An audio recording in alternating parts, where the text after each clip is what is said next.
Merry Christmas, third chair. Merry Christmas, third chair. I think we were both feeling this, and you texted me and asked if I wanted to do a Christmas reading this year, and I do. Why do you want to do that this year? One, sentimental reasons. I love Christmas, but it's a special time of year. It's my favorite thing. My birthday is on Christmas. Maybe that makes me a sucker for it. Two, I think everybody is particularly reflective at this time of year, and this is a time-tested thing to be reflective about. It positions us against the big picture of time and God, mortality, all of those things. I just think it's a good time of year to think about the stuff that Christmas makes you think about this time of year. And third, you and I hadn't been on mics together for a while, and this is stuff we both care about, and I just thought it'd be cool to read it with you. Yeah, man. I really enjoyed the way we did it several years ago, where we got cozy and we got a fire going. Do you remember getting a fire going? Do you still have the ability to do that? I didn't remember that until you said it, but obviously there should be a fire. Yeah. Okay, you're right on this. Can you just build one real quick? Yeah, it's the easiest thing in the world. I've got great technique, as a man of the North. Are you going to do it with flint? Fire. You going to do it with flint, or like how are you going to do it? Rub sticks together? What are you going to do this year? No, I'm just going to concentrate on the wood with my mind. Could you be quiet though? I'm sorry. Kind of killing I just don't want to upset your wood concentration. Okay. Well, you are. So, okay. I mean, can you be an adult for a second? Yeah, and I'm quiet. And fire. You're welcome. Dude, that's amazing. Sorry, I've got a little tiny bit of a nosebleed. Just a second. All right, I'm okay now. That's impressive. I'm okay. Man. Why did you want to do the thing? Because you wanted to, too. You said you were on the same page. Why did you want to? I don't know, man. I'm feeling it this year. I'm feeling Christmas. I really am. I do a couple things every year around Christmas. One thing is Smarter Every Day. I sponsor a thing at the Botanical Gardens. Running ads for a YouTube channel is stupid. It's stupid. Yeah, I'd never do that. But I love Christmas, and I want Except for a the time brontosaurus. I did it, and it was stupid. Oh, that's what the brontosaurus thing is? I saw it on Twitter. Somebody added me or something with the brontosaurus. Maybe, I don't know, it was somewhere. Yeah. That's what that is. Yeah. That's you. Yeah, I sponsor. It was a butterfly. They didn't have any dinosaurs available at the Huntsville Botanical Gardens light show. So the Galaxy of Lights, they call it. And so I was able to upgrade to the, quote, long-necked dinosaur. So I love it. It's fun. Dude, that is such a crossover because, I mean, you know what the iconic symbol of Rapid City, South Dakota is. Oh, yeah. Yeah, Dinosaur Hill. Mm-hmm. Yeah. That's awesome. Yeah. I mean, you orient everything in Rapid because you can't quite see Mount Rushmore from most of Rapid City. But everybody can see the dinosaur up on the hill. So that's fun. Pretty cool. So when we talked about doing this, I said, well, what should we read? And you said, well, let me just whip up a little Advent reading. And I don't really know what an Advent reading is, but you texted me some stuff. And so I would like you to explain what we're going to read and why we're going to read it. All right. Well, for going on 2,000 years in the history of the West and in the history of Christianity, there's a rhythm to the seasons of the year. And really, any religion that's worth its salt does this. There's stuff that happens every time of year as the seasons change and you think about different aspects of life, youth, mortality, harvest, all of this stuff. And so Christians have a rhythm built into the year, and we have different colors associated with the rhythm. And a lot of the colors that people think of just from commercial holidays are actually very, very old things from the old world that people way, way, way before us associated with a given time of year. And so it's not just Christmas time, but all these different times of years have certain readings. The Bible is a very big book. There's a lot there. It can be hard to kind of distill it down. So the seasonal thing kind of helps you distill it down and sort of recenter on the point or what you should be reminded of when the weather changes this way or when the days get shorter or whatever. And so there's a collection of passages from around the Bible that all anticipate the birth of Jesus. And then there are obviously passages that tell the story of the birth of Jesus. Christians believe that what we're celebrating here is God in the flesh, the God who made the whole simulation, as some people would put it, the God who initiated all of existence, then stoops and comes down into the physical world, Christians believe, to redeem us from the brokenness and fallenness and finiteness of the world. And all of that redemptive plan is centered in Jesus. So Advent readings draw from a few different passages in the Old Testament before Jesus and the New Testament with the arrival of Jesus to help an outsider who's never been around the Bible or Christianity at all to understand and participate in celebrating that, or to help somebody who's been around it for a long time to sort of recenter on it and remember what the point is, that being that Jesus showed up as the centerpiece of God's redemptive plan to fix everything that ails all of us, regardless of political persuasions or where we're from or when we're from. All right. And so I'm seeing a bunch of passages, and it goes back and forth between me and you, and you've selected these based on that. So some are Old Testament, meaning predicting Jesus. Some are New Testament, when it's going down. Is that right? Yeah, that's basically it. All right. Yep, the Old Testament yearns and looks forward. The New Testament delivers. Okay, so I have I've got my ESV Bible here. It's black. It's leather bound. I bought it for myself. I was like, man, I just wrote a really nice one. And so about 5 years ago, I bought this, and I've got it right in front of me. So what is my first passage, Matt? All right, I would like for you to read Isaiah 9, 2 through 7. This was written a very long time ago, like maybe 2,700 years before you and I are sitting here reading this. And there's a lot that happens in Isaiah, but the whole book looks forward to God resolving things that seem unjust and wrong and broken about the world and humanity. And this little passage is a cherished one that points to all of that. Okay, so Isaiah 9, 2 through 7. I know to go to Isaiah, I kind of like split my Bible right in the middle. That's how I find Isaiah. Yeah. And, all right, Isaiah 9, 2 through 7. The people who walked in darkness have seen a great light. Those who dwelt in a land of deep darkness, on them has light shone. You have multiplied the nation. You have increased its joy. They rejoice before you, as with joy at the harvest. As they are glad when they divide the spoil, for the yoke of his burden and the staff for his shoulder, the rod of his oppressor, you have broken as on the day of Midian. For every boot of the tramping warrior in battle tumult, and every garment rolled in blood will be burned as fuel for the fire. For to us a child is born, to us a son is given, and the government shall be upon his shoulder, and his name shall be called Wonderful Counselor, Mighty God, Everlasting Father, Prince of Peace. Of the increase of his government and of peace there will be no end. And on the throne of David and over his kingdom, to establish it and to uphold it with justice and with righteousness, from this time forth and forevermore. The zeal of the Lord of hosts will do this. There's a lot of battle symbology in there, like imagery. It's interesting. Yeah, and the thing I was saying a second ago, like, this kind of transcends tribalism, because what does everybody want?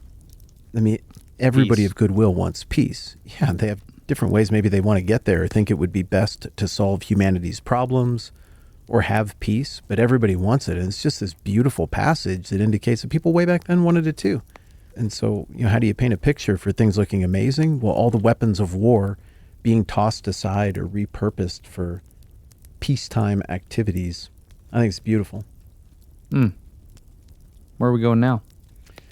All right, I need you to stay in Isaiah. If you want to start looking, you can work your way toward Isaiah 40. I am going to zip forward to a little minor prophet, a short book toward the end of the Old Testament. So this is still before Jesus. This is still the anticipation part. And this passage is Micah 5, 2 through 5. And this is what I want you to listen for, buddy. What I think is cool about this is that it sounds like that thing you read in Isaiah would anticipate a very grandiose, big, powerful, populist leader who would require a lot of bluster and a lot of guns to get done such an ambitious thing. But then you turn over to Micah, and here's another prediction about who that leader is going to be, and it's very modest. It goes like this. But you, Bethlehem Ephrath, though you are small among the clans of Judah, out of you will come for me one who will be ruler over Israel, whose origins are from ancient times. Therefore, Israel will be abandoned until the time when she who is in labor gives birth and the rest of his brothers return to join the Israelites. He will stand and shepherd his flock in the strength of the Lord and the majesty of the name of the Lord his God, and they will live securely, for then his greatness will reach to the ends of the earth, and he will be their peace. When the Assyrian invades our land and marches through our fortresses, we will raise against him 7 shepherds, even 8 leaders of men. 7 shepherds and 8 leaders of men. What's that about? I was kind of okay with just teasing that. I thought about ending at verse 4, but then I kind of liked how that language has the feeling of prophecy and mystery, and you kind of have to dig a little more to figure out exactly what this imagery means. So how would you feel about just leaving it in tension? Sure. Sounds good. All right.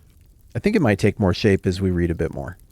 That verse actually, the one you began with, but you, O Bethlehem Ephrathah, or however you say that. Nobody knows how to say it. Yeah, they don't. That word, what does that mean, Ephrathah? I heard one time that it means to open up, but I don't know. I heard a sermon one time in a church. My wife and I were in that church, and the guy teaching, he said, yeah, Bethlehem, it's this little town that opened up for the king. And he explained the word as he understood it to mean open up. And so even now in my marriage, sometimes when Tara and I are a little closed off or feeling hurt or something like that, we'll go close and we'll say, Ephrathah, meaning open up. I'm here for you. So it's a special verse to us. It's a really cool thing. I like that. I have nothing to add that would make that better. What would you like me to do? I would like for you to read Isaiah 40, 1 through 5. And as you do, I again would picture the human problem that is common to all of us. The things we run into might be different. The things our countries, people groups, tribes might run into might be different. But imagine a time of great discomfort. Imagine a time of trial. Imagine a hint of a promise of something to come that will set all of that straight, that won't just solve that issue, but solve all the issues. And that's kind of what this is driving at. Isaiah 40, verse 1. Comfort my people, says your God. Speak tenderly to Jerusalem and cry to her that her warfare is ended, that her iniquity is pardoned, that she has received from the Lord's hand double for all her sins. A voice cries, in the wilderness, prepare the way of the Lord. Make straight in the desert a highway for our God. Every valley shall be lifted up, and every mountain and hill shall be made low. The uneven ground shall become level, and the rough places a plain. And the glory of the Lord shall be revealed, and all flesh shall see it together. For the mouth of the Lord has spoken. What do you make of that? It's about comfort. Mm-hmm. And then in verse 3, a voice cries in the wilderness. That sounds like John the Baptist. Yeah, nice job. Except we're way over here in Isaiah, which is way before John the Baptist. It is. One of the really fun things about the Bible, and this is pretty easy to detect even on your first read through it, is that everything pays off. It's like a beautifully, like the most perfectly written show or movie where every single little Chekhov's this or that little detail or that little glance, and it all pays off and it's really satisfying, and like a lot of care went into that. The Bible is like that, except it was written over 1,500 years by a whole bunch of different people. So it's fun to see the payoffs like the one we're about to get when we skip forward 700 years to Luke 1. You mind going over there? Matthew, Mark, Luke, and John. Acts and the letters to the Romans. I don't know the song, Galatians but I do and know the order of Ephesians. the books. All right. All right, I'm in Luke. Okay. Okay, so we're in Luke now. So what happened in between Isaiah? You said that was 2,700 years as we're sitting here, and Luke. So that would be 2,000 years ago. So that'd be like 700 years between the two. What happened in there? The quick version is a lot of traumatic things. Horrible empires came and went, and in the process of doing that, all of the kingdom of Israel got conquered, and they got taken away into captivity. A whole lot of them got lost to history. Their temple, where God lived among them, got destroyed, and so they felt despair, and it just looked like things would not work out. But then all of these little hints happen through the rest of the Old Testament that indicate that God is still going to redeem everything, that the redemption isn't going to come through a politician or a leader. It's going to come through something even bigger than a country or an empire or a king or laws or whatever. And then the Old Testament leaves off. Chaos happens. Alexander the Great conquers the world.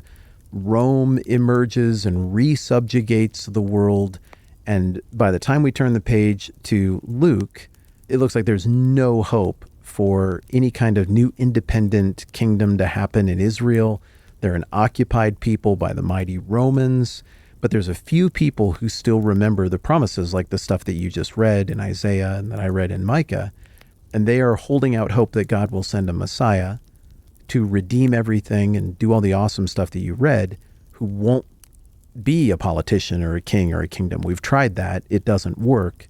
Those who are attentive are waiting for a humble Messiah. And that's kind of where we pick it up in Luke. It's the old Rich Mullins song, My Deliverer is Coming. That one? Huh. I haven't thought about that song in a very long time, but yes, it is that. So what if instead of reading Luke 1, we just do a quick little summary? What do you remember about John the Baptist, the one who cries out in the wilderness and makes straight the way for the Lord? So John the Baptist was born of Elizabeth, which is Mary's sister. Is that right? Mary's sister? Cousin. Cousin. That's right. Cousin. When Mary went to talk to Elizabeth, John the Baptist leaped in the womb of Elizabeth, and that was cool. So he goes out in the desert, and he's wearing like animal hides, and he's eating locusts and wild honey. So he's kind of crazy. And he said stuff about Jesus. He was like, hey, there's a dude coming that's so awesome. I'm not even worthy to undo his sandals. And so he told everybody what was about to happen. And he got a bunch of followers, and people were excited about it. And he started baptizing people. I've heard him referred to as John the Washer instead of John the Baptist. And I've never heard that. When Jesus started his ministry, shortly after I guess it was the wedding in Cana? Capernaum? That's it. Is that right? The wedding at Cana. Cana? Thank you. Mm-hmm. After then, Jesus walks out and officially starts his ministry, I would say, by being baptized by John the Baptist. Yeah. Dude, that was great. That was off the top of your head. Yeah.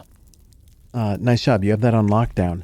So the idea is that Jesus' cousin, who is John the Baptist, they work in tandem, and he does it in humility. But when people would have started to figure out who John the Baptist was, attentive people would have remembered the stuff that you just read from Isaiah. And they would have wondered, like, okay, is this guy the one who was promised to prepare the way for the one, the Messiah? And that gets us into the next thing that we should read. How do I want to divide this one up? Let's do it like this. Could you get Luke 1, 26 through 38? Mm-hmm. That's a lot. Okay, I can do that. Luke 1, 26 through 38. Here we go. The header says, Birth of Jesus foretold. In the 6th month, the angel Gabriel was sent from God to a city of Galilee named Nazareth, to a virgin betrothed to a man whose name was Joseph of the house of David. And the virgin's name was Mary. And he came to her and said, Greetings, O favored one, the Lord is with you. But she was greatly troubled at the saying, and tried to discern what sort of greeting this might be. And the angel said to her, Do not be afraid, Mary, for you have found favor with God. And behold, you will conceive in your womb and bear a son, and you shall call his name Jesus. He will be great and will be called the Son of the Most High. And the Lord God will give to him the throne of his father David, and he will reign over the house of Jacob forever, and of his kingdom there will be no end. And Mary said to the angel, How will this be, since I am a virgin? And the angel answered her, The Holy Spirit will come upon you, and the power of the Most High will overshadow you. Therefore, the child to be born will be called Holy, the Son of God. And behold, your relative Elizabeth, in her old age, has also conceived a son, and this is the 6th month with her who was called barren, for nothing will be impossible with God. And Mary said, Behold, I am the servant of the Lord. Let it be to me according to your word. And the angel departed from her. I just think it's bonkers that something like that happened, and that somebody would get that kind of news and they would be like, I have some questions. And then basically, okie dokie. Like, it's just, she's just in on this plan. It's pretty amazing. Also, a thing that I've always thought, if I were to make up a religion, I wouldn't do it this way. Oh, that cuts so many different ways. I would not do it this way. What do you mean? I just wouldn't do it this way. Because, I mean, everybody's going to be like, yeah, so an angel told you were pregnant, Mary. Right. Yeah, I just wouldn't do it this way at all. There's a lot to unpack there, and I think you make a great point. Yeah, exactly. All right, you mind if I get a little bit of this next one? Yeah. Where are we going? Just one page over, Luke chapter 2. Mm-hmm. So in between what you read and what I'm about to read, Mary composes possibly the greatest song ever composed by a female artist in the history of time. People call it the Magnificat. It's beautiful. My soul glorifies the Lord, and my spirit rejoices in God my Savior, for he has been mindful of the humble state of his servant. From now on, all generations will call me blessed, for the Mighty One has done great things for me. Holy is his name. And there's more, and it's great. And then we get to the actual birth of Jesus in Luke 2, verse 1. And this whole thing is oriented right against the backdrop of the pivot between the Roman Republic and the Roman Empire. Remember how much we've talked about that just, in life as friends on the show. The first emperor of Rome, after Caesar's assassinated and there's a civil war and all this stuff happens, is Caesar Augustus, and he makes a little appearance here in the Bible. It goes like this. In those days, Caesar Augustus issued a decree that a census should be taken of the entire Roman world. This was the first census that took place while Quirinius was governor of Syria, and everyone went to his own town to register. So Joseph also went up from the town of Nazareth in Galilee to Judea to Bethlehem, the town of David, because he belonged to the house and line of David. Now, you remember all that stuff from back in Isaiah about the throne of David and all of that. So, for people who knew that stuff, they'd be really excited when they were reading this business here. He went there to register with Mary, who was pledged to be married to him and was expecting a child. While they were there, the time came for the baby to be born, and she gave birth to her firstborn, a son. She wrapped him in cloths and placed him in a manger, because there was no room for them in the inn. And there were shepherds living out in the fields nearby, keeping watch over their flocks at night. An angel of the Lord appeared to them, and the glory of the Lord shone around them, and they were terrified. But the angel said to them, Don't be afraid. I bring you good news of great joy that will be for all the people. Today, in the town of David, a Savior has been born to you. He is Christ, the Lord. This will be a sign to you. You'll find a baby wrapped in cloths and lying in a manger. Suddenly, a great company of the heavenly host appeared with the angel, praising God and saying, Glory to God in the highest, and on earth peace to men on whom his favor rests. When the angels had left them and gone into heaven, the shepherds said to one another, Let's go to Bethlehem and see this thing that has happened, which the Lord has told us about. So they hurried off and found Mary and Joseph and the baby who was lying in the manger. When they had seen him, they spread the word concerning what had been told them about this child, and all who heard it were amazed at what the shepherds said to them. But Mary treasured up all these things and pondered them in her heart. The The shepherds returned, glorifying and praising God for all the things they had heard and seen, which were just as they had been told. That's cool. Again, I wouldn't have done it this way. Shepherds. Yeah, but I also think it's interesting, and we won't do it now, to run all the different scenarios. That's true. I mean, it's also kind of clever to infiltrate the thing you're trying to redeem in the most humble, most vulnerable way imaginable. yeah. That's kind of genius. That's not how you normally conquer things. Yeah. Exactly. I think it's amazing. Well, thanks for doing this, man. It makes for something that's kind of a departure, kind of different than what we normally do, but I love Christmas and I love this story. Thanks for agreeing to read it with me. Absolutely. Where are we going now? If you want one more, I have one more, I want another. but okay, I've got one more for you. You get the first 7 verses, I'll get the last 7, and then we're just going to be done. Is that okay? Sure. First 7 of what? All right, John chapter 1. So there are 4 books, the first 4 books of the New Testament, the payoff part of the Bible, all tell the story of Jesus, kind of from different angles for different audiences, but they're all making the same point. And John is the last one of those 4 books that tell the story of Jesus. And John is writing with Greek philosophy in mind and ideas about order and creation and where existence came from that were held by people who did not believe in God the way the Jews or John would have believed in God. And so in this little passage, he's speaking to people who are not the usual suspects, not necessarily even the church-going types here. He's speaking to the whole world, and he's drawing on all these ideas of peace on earth and goodwill to men, and this is for everybody, not just for who you might think it's for.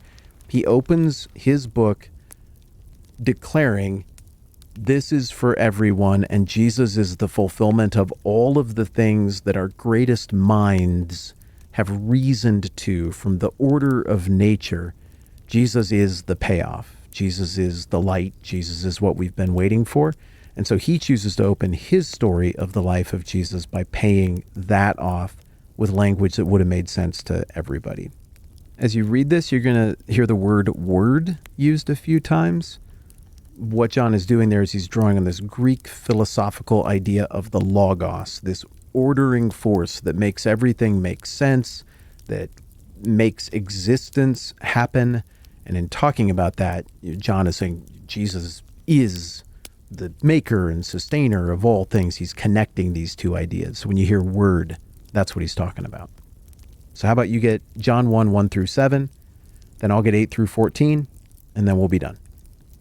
Yeah. Real quick. The fire over there. Can you just kind of Oh, yeah. stoke it? Yeah. Do you need me to stoke it? Yeah, stoke it. Yeah, could you be quiet? Yeah, I'll be quiet, dude.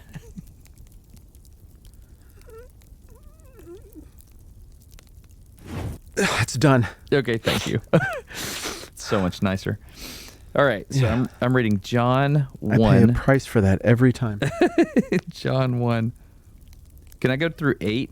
Can I do that? That's where the paragraph ends. Yeah, I'll allow it. Yeah, Okay, that's cool. more natural. That's a good job. All right. This is, before I do this, I suspect we'll end at the end of this, but I love this particular passage that we're about to read because it's so figurative and big picture. And I really love the imagery of light in the Bible. Just light. I think my favorite name for God, I think it's in James. It's the Father of Lights. And the reason I like that so much is because we don't really understand light. It's plural, the Father of Lights. And if you look at the electromagnetic spectrum, there's a lot there. It's not just visible light. And so I think it's really cool. So anyway, John 1, 1 through 8, the Word became flesh. Here we go. In the beginning was the Word, and the Word was with God, and the Word was God. He was in the beginning with God. All things were made through him, and without him was not anything made that was made. In him was life, and the life was the light of men.